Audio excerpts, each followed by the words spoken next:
Orlando, Florida. You're now listening to the OZone Podcast, the voice of Orlando Magic fans. Join us every week for a unique fan perspective on all of the latest Magic news and updates. The show starts now.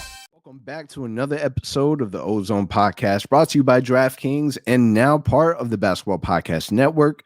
We're your hosts, Al, myself, Anthony, and today is July 8th, and we are exactly 21 days away from the NBA draft. What's up, Al?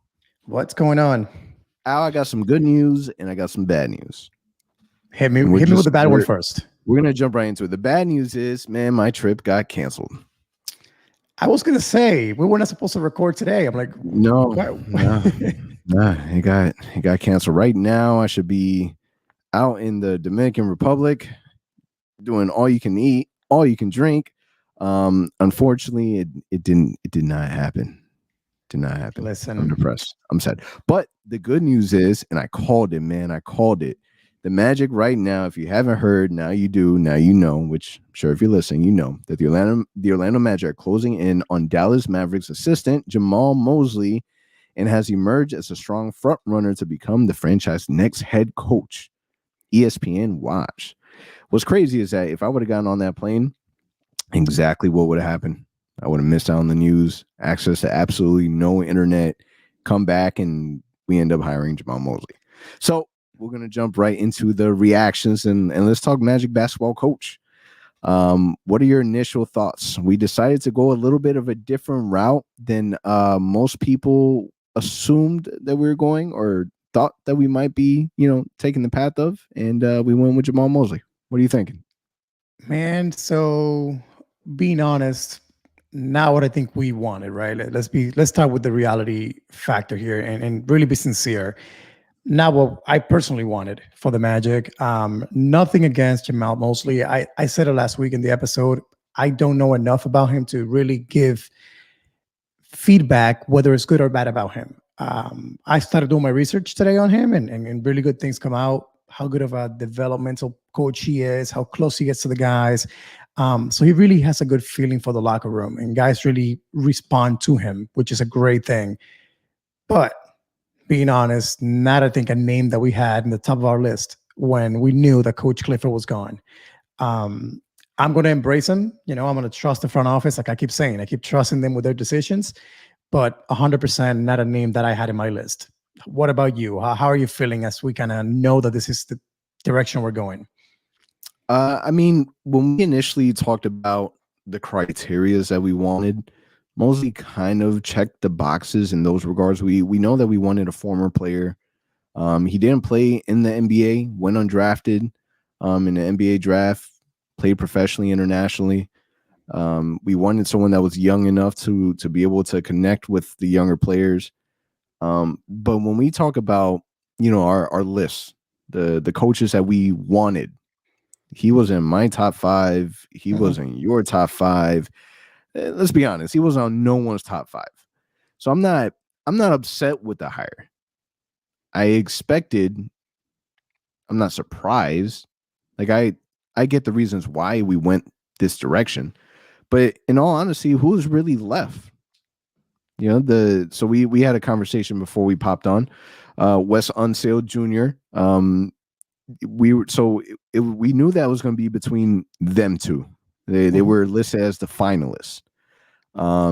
Mosley was supposed to have his interview with the Wizards tomorrow, and it seems as if the Magic made a decision that Mosley was going to be their guy, which makes me feel good. It makes me feel good knowing the fact that we didn't just go with the leftover. We made a decision, decided to go that route. At the same time, I wonder if he was a favorite from the very beginning, if he was someone that caught their eye and surprised them,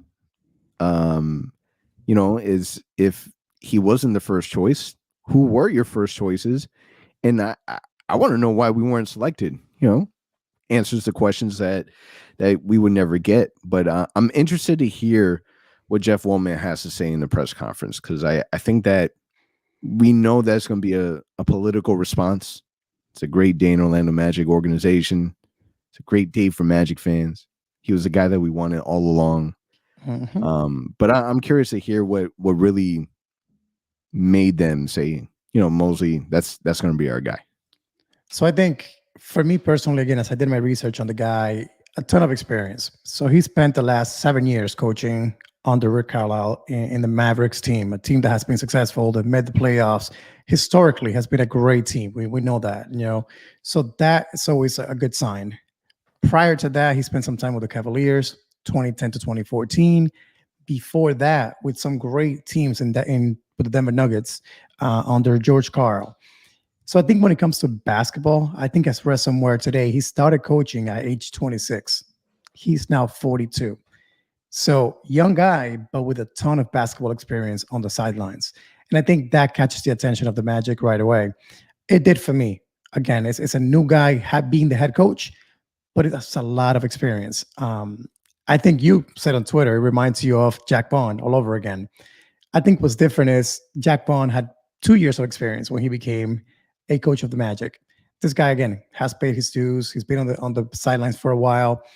And then more research I did on him, he actually applied for many open head coaching jobs the last few seasons, including the Knicks, the Cavaliers, the Pacers, and the Bulls. And all the feedback that came in at least in the newspapers that came out or online that came out, is that he made a strong presence and a strong impact in those interviews. So from that, I gathered the experience is there. He was a player. He is young. There are some good things to like about the hire. If that is the way that we go, let me also clarify, it's not official yet. It may become official the moment we're done with this podcast. But as of right now, it's not official yet. But if this is the way that we go, I think that's what the Magic like. It's a young guy, ton of experience. My hope is that we fill the rest of the bench with some experienced assistant coaches, because we need that in the locker room. We need guys that can say, hey, this guy is your coach, you understand that, but also respect us as having experience on the sidelines.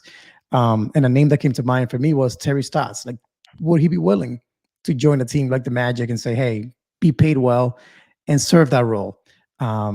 Somebody said that they spent some time together in the coaching staff in Denver back when George Karl was a head coach. So that makes me wonder, is there a connection there? Do they like each other? So we'll see, man. I think there's a lot of things that we will never know. But personally, for me, it makes me wonder, was the Magic job really as highly coveted as we thought it would be? As it was initially told, right? Because during Jeff Weltman's press conference, that was one of the points that he wanted to stand on, saying that this would be a coveted position. But this is a guy that, he's defense oriented. I want to say that I read somewhere someone had made a comment on there saying I think it was Mavs draft. I think you were the one that asked the question. Yes. Just to kind of get a feel for him, what can we expect? But he's someone that is expecting to have a free flowing offense, to kind of let the players play a little bit. Person that is going to put a focus around player development. And there's the Dallas Mavericks players really respect him. So it's to me, I don't want the most surprising, but it's probably one of the biggest benefits. Luka Doncic, when they were in their first beginning process of trying to find a coach, was on record stating that he would endorse Jamahl Mosley as a head coach if they decided to go that route. So for a player of Luka's caliber to say that, you would only assume and expect really good things from this coach. I just hope that this isn't a fall guy. I just hope that, and when I say that, I was getting Jacques Vaughn vibes. I don't want a coach that we're just going to have for 3 years to kind of just put up with the losing, and then we can that coach to go with the next one. We kind of went that route before, and we don't want to go 1, 2, 3, 4, 5 different coaches within the span of 4 or 5 years. We don't want to do that. We saw how that can drastically impact development with Aaron Gordon, with Alfred Payton. We don't want that. We want to be able to have a coach that is able to grow along with this young core. So it makes me feel good knowing that he's respected by the players. And I'm not sure if you saw the video of him winning his first game as a head coach for the Dallas Mavericks when Carlisle was out, and they really embraced him after the win. So I can quickly see, our young players really, diving in with Mosley and kind of see everyone grow all together. Yeah, I think that was great to see. Again, that shows that, and I'm talking about when he first won his game. Carlisle, I think, was dealing with some COVID Yep. restrictions, and he stepped up to be the head coach against the Knicks, and he ended up winning that game. So yeah, the celebration was great. It kind of reminded me of the celebration after Cole Anthony hit the game winner. That's the type of reaction. So it says a lot for the team to embrace their coach stepped in and celebrate him in that fashion. But another thing that kind of I found interesting is he spent some time actually with the USA basketball minicamp back in 2018 when Greg Popovich was the coach of that team. So kind of interesting again. So the experience extends beyond just the NBA level. He's coached the USA team, lots of talented players in those teams, as we know. But again, for Popovich to reach out to him and have him in his staff for that speaks volumes of what they think of him as a coach. So again, I think there's a lot of great things to like about him. Again, the offensive side too. They say that on the offensive side, he's a mix of Carlisle and George Karl, two guys that are known for pushing the tempo, playing freestyle offense, which we haven't had in Orlando. I mean, I don't know since when. Our offense has always been very blah. Let's be real. Vogel wasn't fun to watch on the offensive side of things. Clifford, not fun at all. So I don't know. I know he's a defensive-minded coach, but if he brings a type of offense that is fast-paced, free-flowing, I think the young guys are going to embrace it a lot more and enjoy it a lot more than what they were running with Clifford. Yeah, and I was really surprised just because he is a defense-oriented guy. I really thought that we were going to bring someone that had offensive, drive and power. So it's obviously that, that's still really the defensive side is really big focus for the front office. One thing that I like is that there was a lot of emphasis on him being the type of person that held his players accountable. And I think that through experience, we've had coaches that really didn't do that. It was too much on the friendly side. And with Steve Clifford, I feel like that was one of the things that I really liked about Steve Clifford. When we had Frank Vogel, Aaron Gordon, during his exit interviews, he had made a comment that, no one was really held accountable. And the fact that we have a player, we have a coach that is still going to preach on the defense side, allow their players to be able to play in a free open offense, is going to be on the court with them and is still young enough to actually walk through, because that's some of the things that we liked about Kenny Atkinson, that he's able to actually be on the floor and not just yell and scream and teach from afar, but actually teach from inside the inner circles and inside on the hardwood. I think that's all benefits and traits that, would really connect with our young core. So it's going to be fun to great. We have this now domino fall in that we've been kind of waiting for what it seems like damn near 4 months, but it's a few weeks. Now it's going to be interesting to see, his voice get impacted with the next step, the next stage, which is now going to be the NBA draft. Yeah, I mean, but before that, you might start hearing some names be added to the staff, and I think that's going to be fun to watch to see kind of how that plays out. Do we keep the guys that we have in place, or some of them at least? I don't know if that's the way we'll go. We'll see. But that'll be fun to watch how the rest of the roster of coaching staff gets built here over the next few weeks, and of course, 21 days away from the draft. So I think from now on is when things get kind of interesting for us as Magic fans, because we start to build the roster, the draft's around the corner, free agency, and then we ended up with Summer League in the middle of August. So a lot to look forward to for sure. Yeah, so you got your money on Terry Stotts? I would like to see that name for sure. I think that's a guy that strong offensive side of things. So if Mosley is mainly defensive, that's fine. Have Stotts kind of run the offense for you, and has a ton of experience. So I would like to see that. I don't think it will happen, but I just wanted some sort of marquee name out there, a coach that has experience, that has had some playoff experience, maybe not to be the head coach, but to at least be on the bench. And I think the Magic would want to put somebody with experience next to Mosley. I don't think they want him to fail and put a young coaching staff around him. So we'll see what happens. What about you? Are there any names out there that kind of intrigue you to be a so some of the names that Yeah, some of the names that I've already seen was the first. Obviously, since he's coming from the Dallas Mavericks side, people are kind of hoping that Darryl Armstrong is kind of stolen away from Mavericks. Yeah.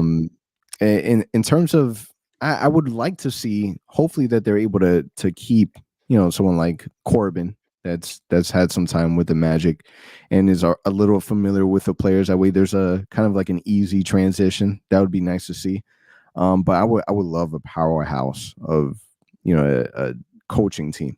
This is going to be his first head coaching stint, and I would really really love to see an experienced coach right behind him. And I agree, Terry Stotts might be a good fit, especially if they have some type of connection from the past. I didn't know that, so I think that would be a really really good steal if you're able to do that, because if he's leading the way on the defense side, then how awesome would it be to have someone that is great with offense, terrible with defense, but great with offense to be right next to him? That'll be great. And to answer the DA question, I think people have been saying this and talking about it on Twitter all night. I've addressed it as many times as I can. I keep saying to people, he's not coming. He's not coming. People keep asking me, how do you know? Where's that coming from? So if you don't know, we've had DA on the podcast actually last year during the pandemic. So he's been an amazing person. He keeps reaching out to us from time to time and responding to our things. So I, in a friendly manner, addressed him and said, hey, listen, are you coming to Orlando? It'll be great to have you join us. The fans want you here. And DA unfortunately shut that down. He said, hey, I'm happy in Dallas. I'm staying here. So unfortunately, from the man himself, he's staying in Dallas. Now, could that change? If the Magic throw a bunch of money at him? We don't know. But as of today, July 8th, he's going to be with the Dallas Mavericks. No, man, Mark Cuban don't want to let him go. They take care of him in Dallas. If he hasn't jumped ship yet, then yeah, he's not. Why leave Dallas? He's got it good over there. So good for him. I don't think so. But then back to Stotts for a second. If you realize what teams are doing, like in Indiana, they brought in what's his name from the Hawks, Pierce, the coach. Yep. He became an assistant there. There's rumors now saying that the Wizards head coach, God, I can't think of names right now. Scott Brooks. Scott Brooks is going to be joining. I forgot who's Jason assistant. There you go. So there's a lot of this seasoned head coaches who were coaches last year joining teams as assistants right now. So you never know. Maybe Terry Stotts is the next one that wants to kind of take it easy, come to a warm city, beautiful city in Orlando, and have the family enjoy the parks and all that good stuff. And hey, collect a good paycheck in the process. Yeah, but those are coaches that are trying to fight their way back into a head coaching job. So another example, Kenny Atkinson with the Golden State Warriors. If the Golden State Warriors are successful and they're able to make it, deep into the playoffs, and we hear that Kenny Atkinson did this, did that, then on the next coaching wheel, the coaching cycle, he would be again another name that comes up saying that he helped this way and that way and whatever the case may be. So I think that's the only tough part with all these former head coaches becoming associate coaches and assistant coaches, whatever the case may be, is that they're really going to look for, so for example, Kenny Atkinson, he left the Clippers to join the Golden State Warriors instead of, I'm not sure how much interest we showed or interview process. Why didn't he take the Orlando Magic job? But he obviously wants to be put in a way better situation than, what we had here. Yeah, it's unfortunate. And I think there was a reason, I guess, why we never heard his name officially, as one of the candidates that we interviewed. We never came out from Shams, never came out from Woj. I would like confirmation, and maybe we can kind of, keep hounding down Josh Robbins, but I would like confirmation to find out whether or not if we really did interview Kenny Atkinson or not. Yeah, man, because I think, again, me, you, and 90 other Magic fans that I know for sure, that was a name at the top of the list that we wanted. So when you texted me yesterday and say, hey, at least you get to follow Kenny Atkinson closely, because you guys know I like Stephen Curry, so I'll be watching the Warriors. So I'll see him on the sidelines, at least with the Warriors. But it makes sense, man. Like I said on Twitter yesterday, if it was me and I had the chance to go coach with Steve Kerr and the new rebuilt Warriors with Stephen Curry healthy, Klay Thompson, and 2 lottery picks that they have, and Draymond Green, they're going to be running for a championship again next season. So, why not go for that? He's an offensive guy. what better offense to run than the Golden State Warriors? So it makes sense. I understand why he made the decision. Again, I don't know if he interviewed or not for the Magic job. It just, again, it kind of sucks because it was such a good fit in every aspect. It made too much sense. But with the Magic, as we know, things that make too much sense usually don't happen. Yeah. So we'll see what happens. We should be hearing who they're adding on to the coaching staff within the upcoming weeks. So now Coach Clifford decided to have his first interview with the game. What is it? 96.9 the game? Mm-hmm. Is that what it's called? Since him deciding to mutually part ways from the head coaching job, and was quoted saying this: "I did not want to spend another year where winning wasn't important." Don't want to spend too much time talking about Cliff because I'm all about the future now. But what I do want to know is, what are some of the things that you're most looking forward to with this new coach that would be completely different than how Cliff would have ran things? The offense. If I had one complaint about Clifford, since he really got to Orlando, I'll be honest, it was the offense. If you ever got to go to a game with me, and anybody who I went to the games with, I just kept saying it. Our offense is so boring. It's so predictable. It's the same offense every single time. If things don't work the first time, we'll try it again.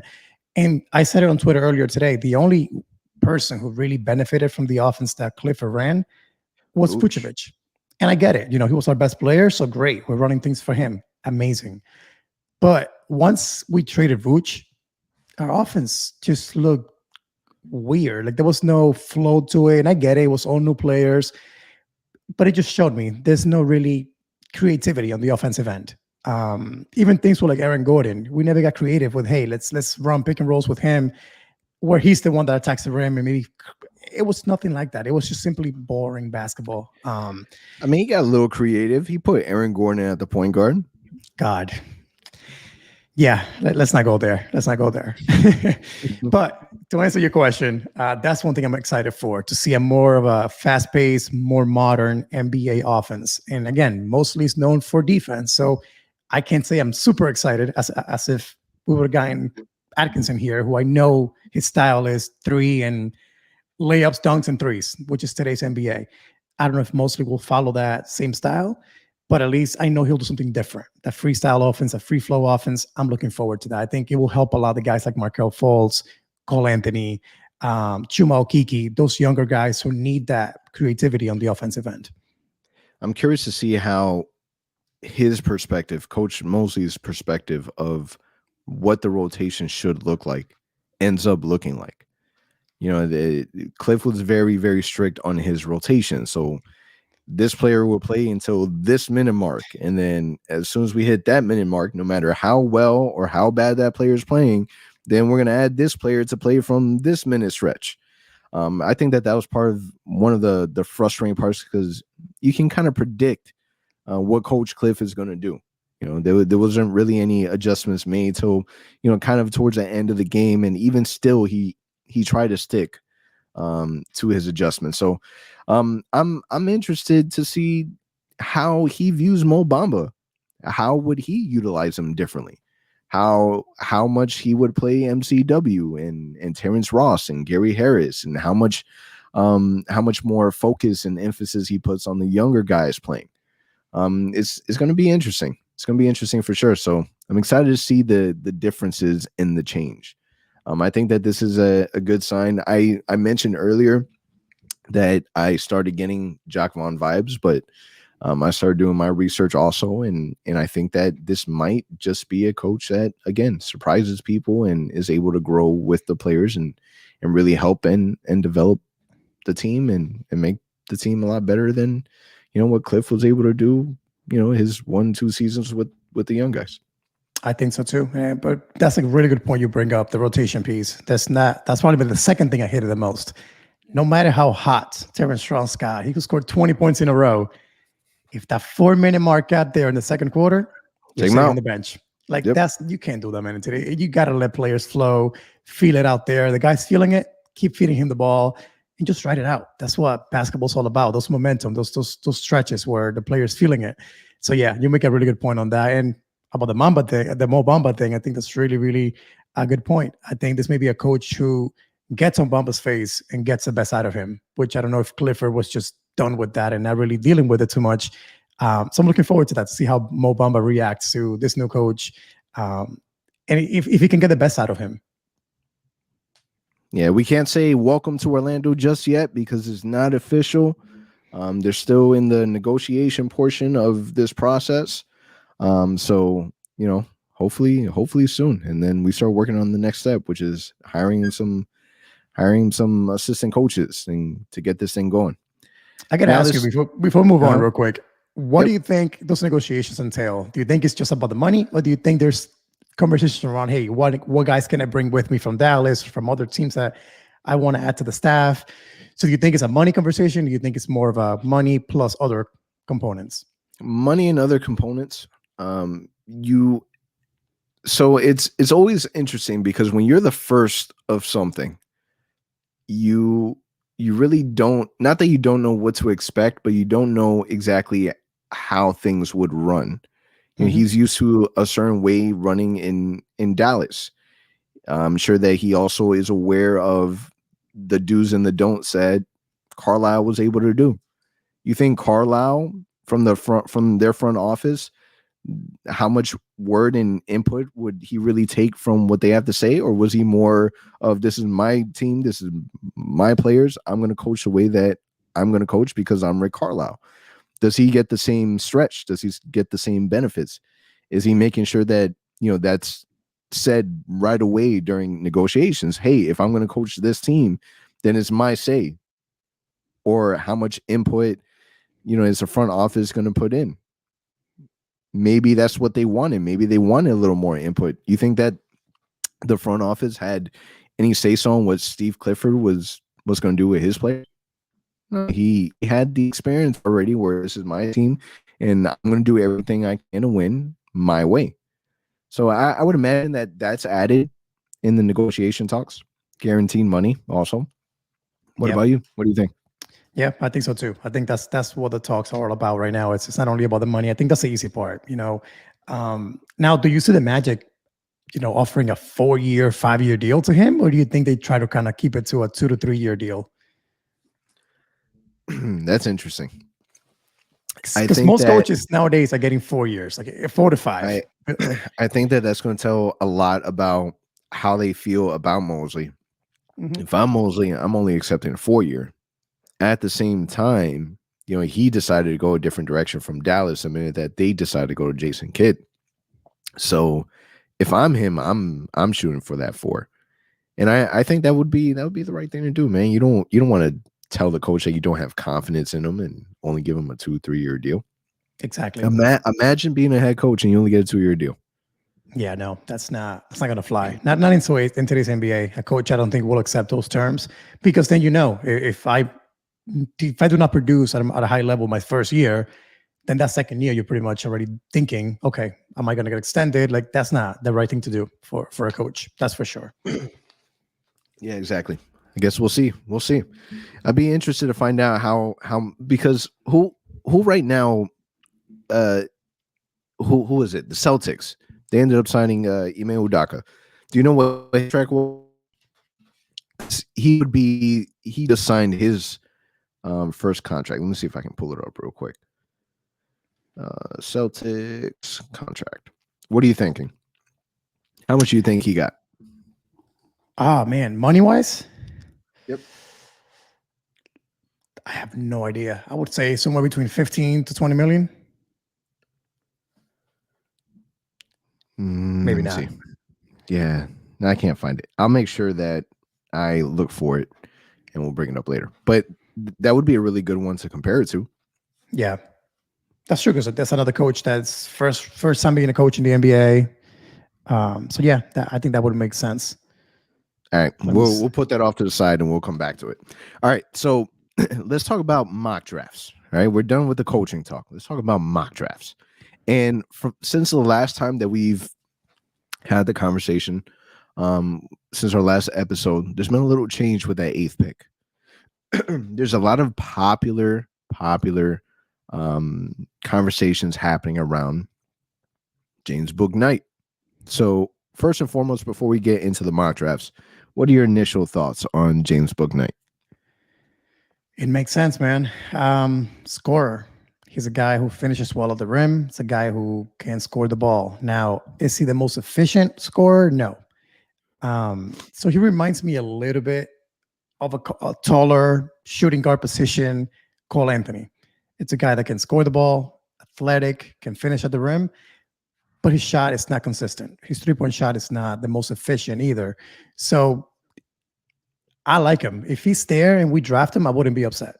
I've said it this many, many times. Moody or Bouknight, for me, are the perfect 8th pick for the Magic. Offensive-minded, can hit shots.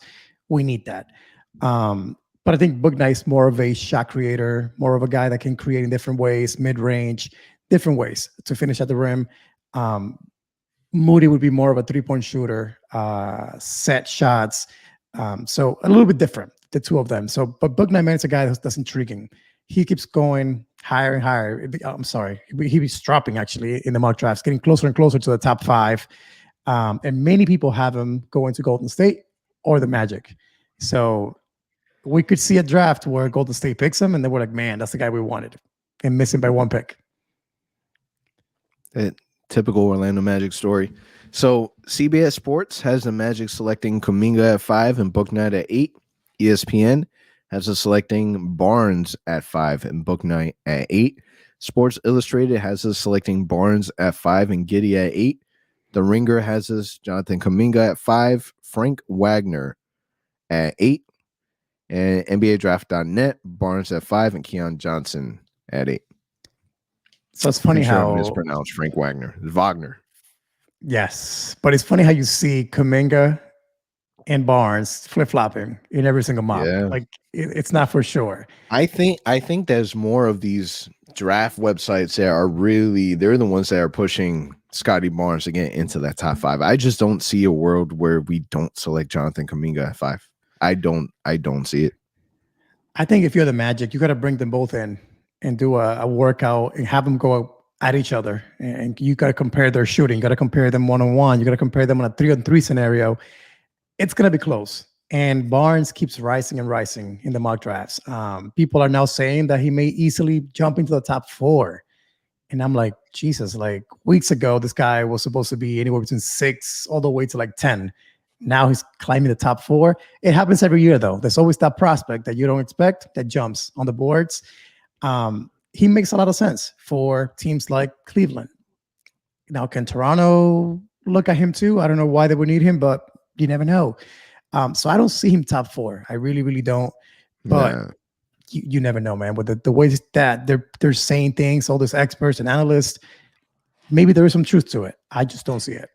This draft is weird because literally the top 5 could be interchangeable. It's not the Pistons. They're not coming out saying that, oh, we're gonna draft Cade Cunningham. Nope. It's weird because with Zion, when it was his draft, you knew 100% he was going number 1. Period. Mm-hmm. This is supposed to be a really, really good draft. Really good draft.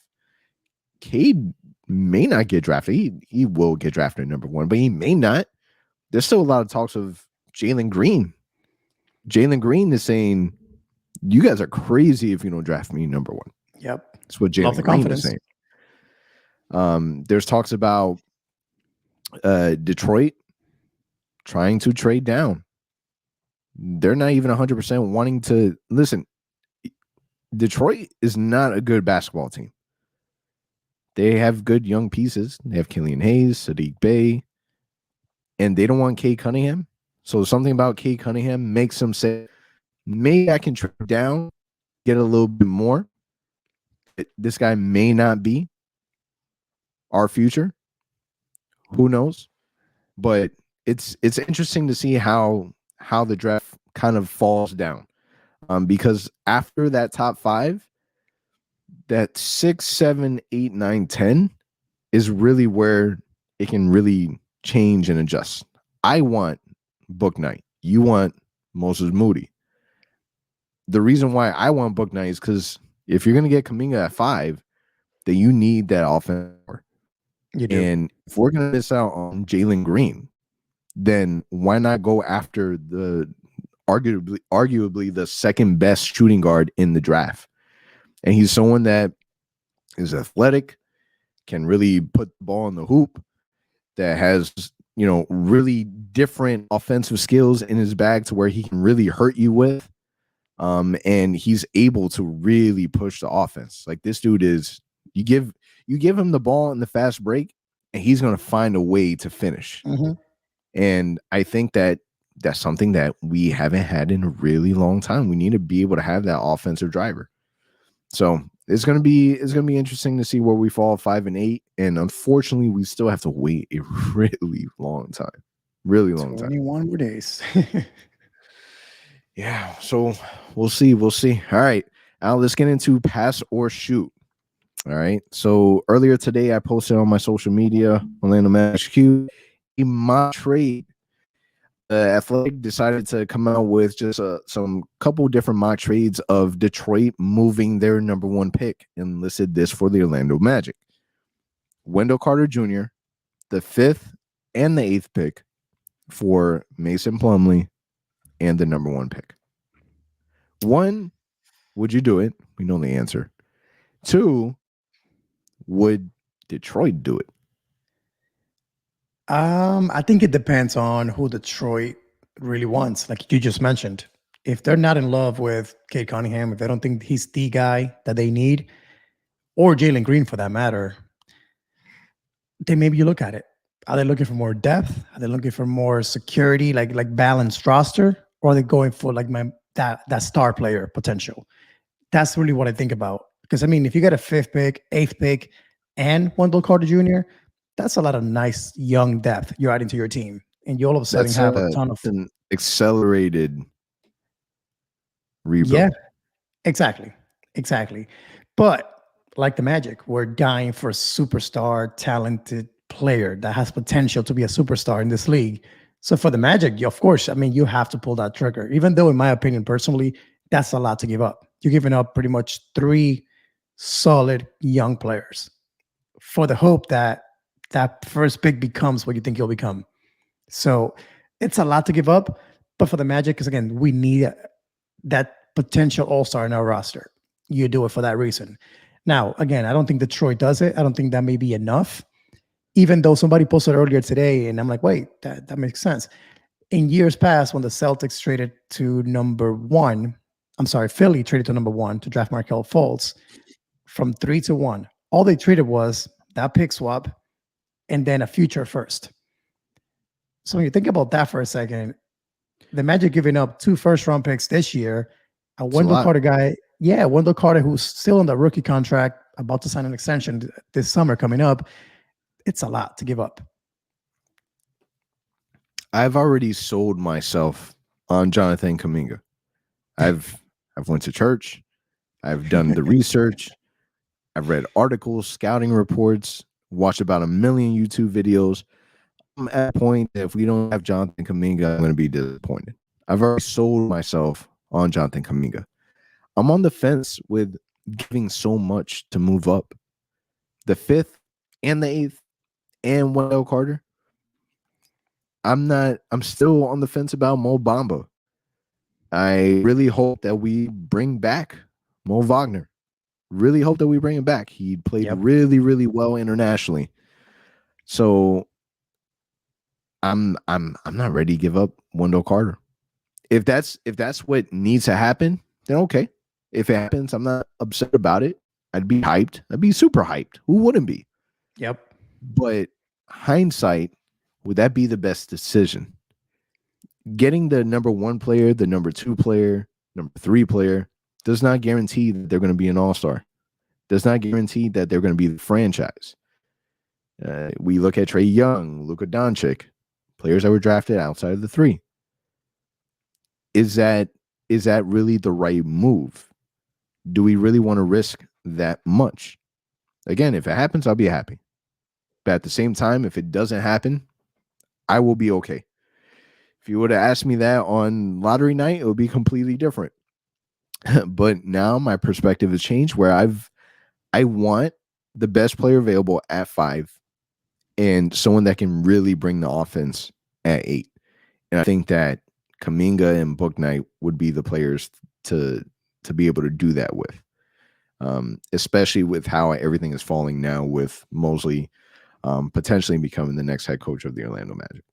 So you're thinking more, let's go after depth and accumulate more assets rather than kind of give it all up to try to get that one star that may not become enough. Like, we don't know. Like you said, we don't know.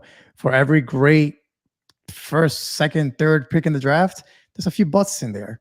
You don't want to be the one with that bust because then you gave up a ton of stuff for a Marvin Bagley.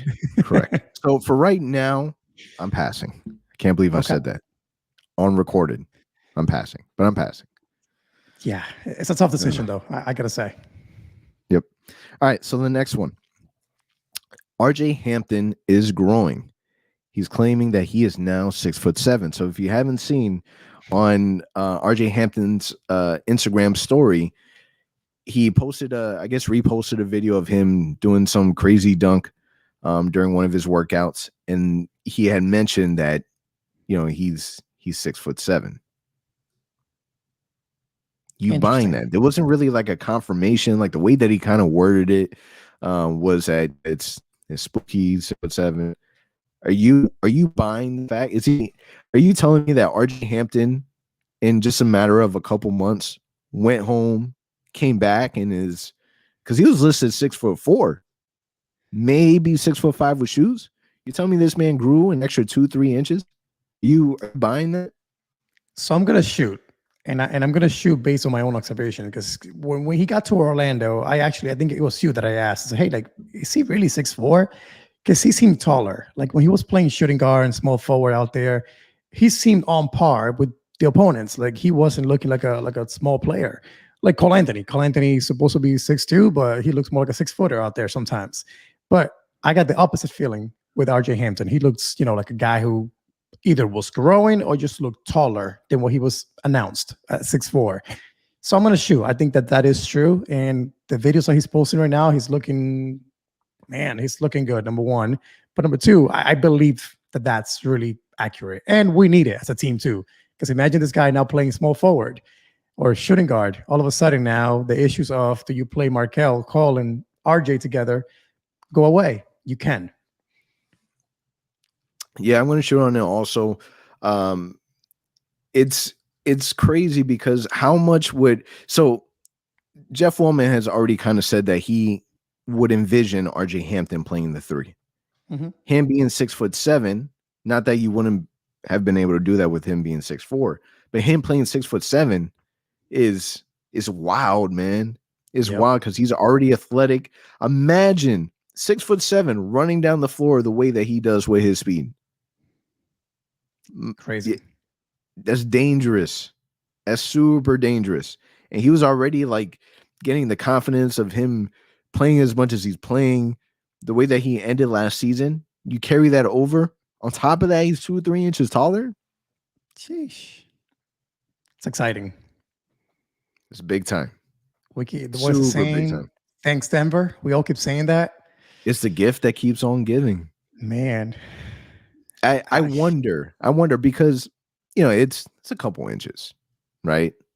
But if you're the Denver front office and you hear that, you're just like, damn, did we really just do that for Aaron Gordon? Did we really just do that?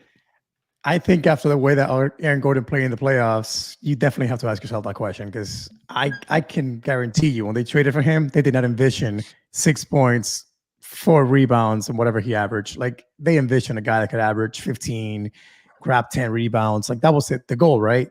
So when you look at the other side of the scale, like, hey, we gave up this guy, young, potential, gym rat. I mean, this dude has been at the gym from the moment the season ended. Like he's been working out and trying to get better. He knows what's at stake. He knows he's going to be coming into the training camp in summer league fighting for minutes. Because so right now we have 3-4 solid guards that can play in this team. Jamahl can play the 3, so he's going to be fighting for minutes. So he knows he needs to come in strong, better than ever before. And it's great to see that he's putting in the effort. He's putting in the time. Same thing with Cole Anthony, another guy who's fighting for minutes next season with Markelle and Terrence Ross and all these guys. So I'm excited that our 2 youngest guys on the team, the 2 rookies of last season outside of Chuma, are so aggressive about working out and putting in the time because that's what you want to see them do. Yeah. And that's the thing about having a brand new coaching staff is everything that you did last season out the window. It's great. Cole Anthony, 2 game winning shots. Great. This season. Yep. You don't have, that's going to help him as a player develop.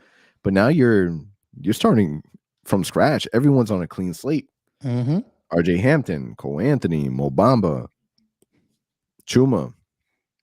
So it's gonna be interesting. So on that note now, how happy are you with the decision of our potential new head coach, Jamahl Mosley? Pass or shoot? So the question is, I am happy with the decision that we hired Jamahl Mosley, right? Mm-hmm. On that, I'm gonna just be honest and say pass. Whoa! And I'm being honest, just because Al, too much negativity, Al. Man, I was so positive on the lottery, and that just hurt me. I was so positive about the coaching search, and again, not even a top 10 candidate. It's crazy in my list. Because about a week and a half ago, we felt as if we were on the verge of hiring Penny Hardaway. I know. And we felt as if that was happening. So and then when that didn't happen, we convinced ourselves that it's okay. We're probably better off without Penny Hardaway. That's when we started agreeing with everyone that was against Penny. Yep. Yeah, he doesn't have coaching experience. Well, what really did he do in Memphis? And then we convinced ourselves, okay, Kenny. Yeah, we're okay without Penny because we got Kenny Atkinson. Now Kenny Atkinson is going to happen. So for that reason, I'm passing. Just because it's been honestly letdown after letdown this offseason so far, unfortunately. The lottery didn't go our way. If you've been listening to our podcast every week, you know how excited I was, how positive I was. Top 3 was a lock for us. I knew that. We dropped to 5. Coaching search happens. I'm excited. We let go of Clifford. I kind of want to see that change happen. It happens. Like you just mentioned, Penny, that excitement. Hey, wait, that's going to be exciting. The fan base can embrace him so much. Man, I can already see ESPN talking about Penny, the coach. Like, awesome. Nope. Okay, let's go with Kenny. Nope. Becky. Nope. So for that reason, again, I'm being honest, he was not a top 10 candidate in my list. So again, I don't know enough about him. He may be the best not coach. A top 10? No, he was not. Like, he just really wasn't. I did that rundown this afternoon, and he was not. So I'm talking about from when we first found out Clifford was let go. I mean, he was added to the list recently because he was one of the few names left. But reality is, man, he was not in my list. I'm excited for him. Again, I'm going to trust the front office, embrace him in Orlando. I'm a Magic fan. I'm going to root for him. But again, I'll be lying if I said I'm excited. I'm ready to say we're going to go to the playoffs and this guy's going to be the guy that takes us to the finals. I hope so, but I'm not there right now.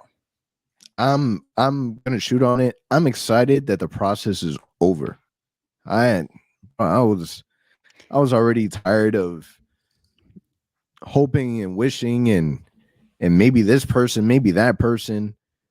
To me, this was probably the most stressed out I've been. Out, maybe even a little bit more. Maybe not a little bit more. Maybe just as much as the lottery.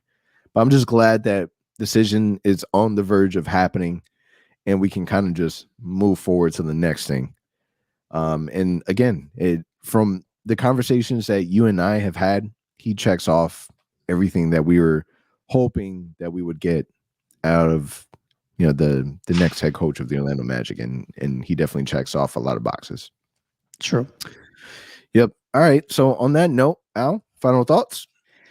Final thoughts. Now we have a head coach, apparently. Again, not official yet. We'll find out more probably tomorrow. The terms of the contract and all the good stuff. So we turn the page and we kind of now go into building the rest of the the coaching staff, assistant coaches, all that good stuff. But most importantly, the workouts and the draft process. Again, we're about 3 weeks away now from the draft.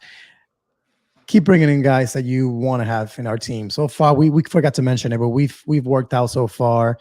Kispert, the shooter from Gonzaga, and we worked out apparently Moody today.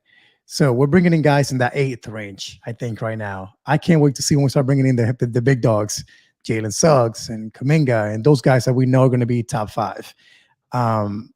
and then we'll see what happens, man. But I'm excited to see how this whole thing plays out. But like you, I wish I could just hit fast forward and get to the 29th, be at Amway for the draft party, and see what we do, man. But it's going to take... I'm trying to make sure that this rescheduled trip of mine does not happen during the NBA draft, which would be 100% worse than missing out on the coaching hire.